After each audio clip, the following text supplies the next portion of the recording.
Shalom, saudara-saudara yang terkasih dalam Tuhan Yesus. Pagi ini kita kembali akan mendengarkan firman Tuhan. Sebelumnya, mari sama-sama kita berdoa. Terima kasih Tuhan atas hari yang baru bagi kami, atas pagi ini Tuhan. Kiranya ya Tuhan, ini semua adalah berkat kasih anugerah Engkau dalam hidup kami, perlindungan Engkau dalam hidup kami, kemurahan Engkau dalam hidup kami. Kami ada sebagaimana kami ada adalah karena kebukat kemurahan Engkau dalam hidup kami. Pimpin setiap langkah dalam hidup kami Tuhan, dan kiranya ya Tuhan pada pagi hari ini kami boleh mendengarkan firman Engkau yang menguatkan kami. Terima kasih Tuhan, kami serahkan semua hanya di dalam nama Engkau, nama Tuhan Yesus kami berdoa.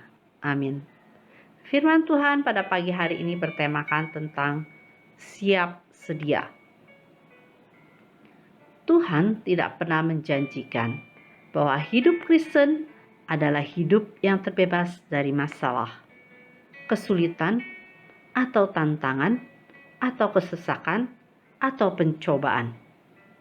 Justru Tuhan izinkan kita menghadapi semuanya itu, supaya kita makin bertumbuh dewasa secara rohani dan menjadi orang percaya yang tidak bergantung pada dunia ini atau berharap pada hal-hal daging, tetapi semakin menyadarkan kita untuk semakin hidup bergantung sepenuhnya kepada Tuhan, semakin berpegang pada janji firman-Nya, semakin bertekun menanti-nantikan kedatangan Tuhan, di mana kita akan ada bersama-sama dengan Dia untuk hidup selama-lamanya.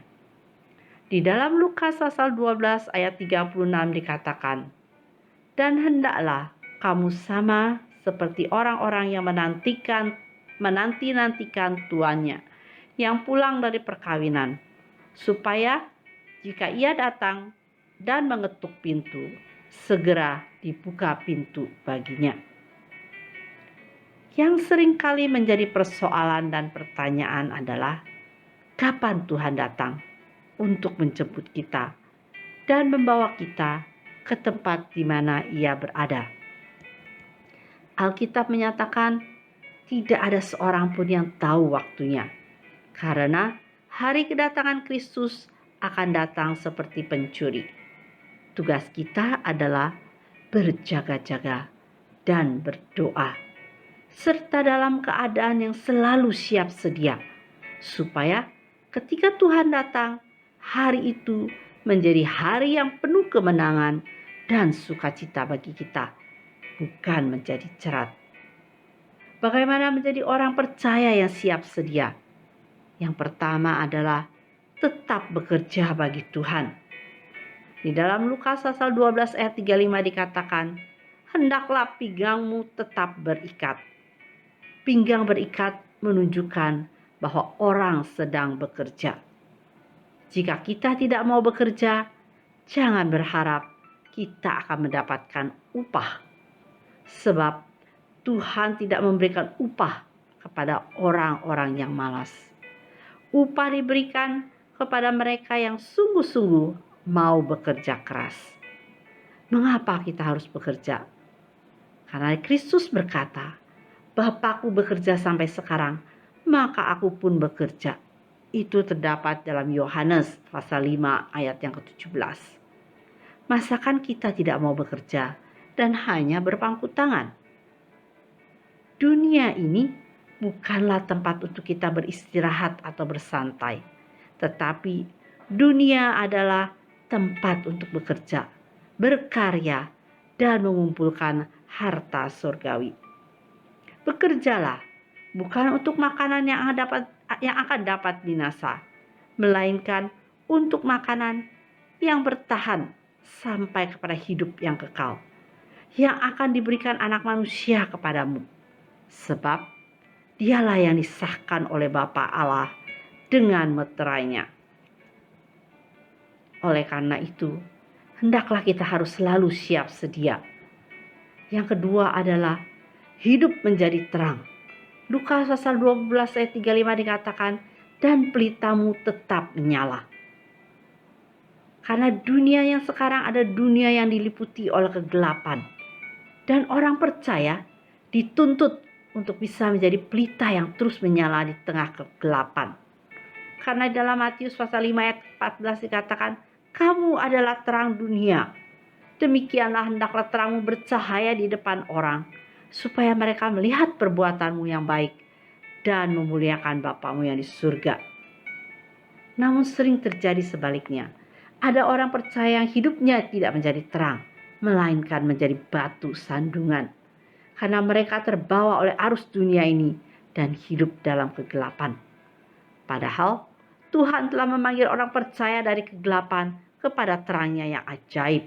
Itu terdapat dalam 1 Petrus pasal 2 ayat 9. Karena Rasul Paulus menasehati supaya kita hidup sebagai anak-anak terang dan anak-anak siang, bukan orang-orang malam atau orang-orang kegelapan. Yang kedua adalah dengar-dengaran suara Tuhan. Supaya jika ia datang dan mengetuk pintu, segera pintu dibuka baginya. Untuk bisa mendengar suara Tuhan, orang harus bergaul karib dengan Tuhan. Pemazmur berkata di dalam Mazmur pasal 25 ayat 14 adalah, Tuhan bergaul karib dengan orang yang takut akan Dia, dan perjanjiannya diberitahukannya kepada mereka. Jadi orang yang senantiasa dekat dengan Tuhan pasti akan mengenal suaranya, seperti domba yang mengenal suara gembalanya, seperti murid yang selalu senantiasa mendengar-dengaran akan suara gurunya. Demikian juga kita. Jika Tuhan mengetuk pintu, maka kita akan dapat segera membuka pintu, karena kita tahu siapakah yang datang, yaitu Tuhan. Di zaman sekarang ini, orang lebih banyak suka menyendengkan telinga untuk mendengar suara-suara dari dunia daripada mendengar suara Tuhan. Akhirnya mereka hanyut dan tenggelam dalam keduniawian. Ini sangat berbahaya. Oleh karena itu, di dalam Lukas pasal 21 ayat 34 ditegaskan sekali lagi, jagalah dirimu supaya hatimu jangan syarat oleh pesta pora dan kemabukan serta kepentingan-kepentingan duniawi, dan supaya hari Tuhan jangan tiba-tiba jatuh ke atas dirimu seperti suatu jerat.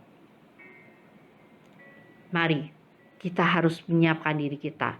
Kita harus siap sedia menanti Tuhan, supaya kita ketika pintu diketuk, kita akan membukakannya dengan siap sedia. Kita jangan malas, kita harus tetap bekerja keras. Kita harus mendengar suara Tuhan, dan juga kita harus hidup menjadi terang. Tuhan Yesus memberkati. Mari sama-sama kita berdoa. Terima kasih Tuhan atas hari ini Tuhan. Kiranya Tuhan Kau pimpin setiap langkah dalam hidup kami Tuhan, supaya hidup kami boleh selalu siap sedia di hadapan Engkau Tuhan. Supaya kami ya tetap melayani Engkau, bekerja keras bagi Engkau Tuhan. Supaya kami ya Tuhan boleh menjadi terang-Mu dimanapun kami berada. Dan supaya kami bisa bergaul karib dengan Engkau, mendengarkan suara Engkau. Terima kasih ya Tuhan atas hidup ini. Terima kasih atas semuanya. Kami percayakan semua hanya di dalam nama Kau, nama Tuhan Yesus kami berdoa. Amin.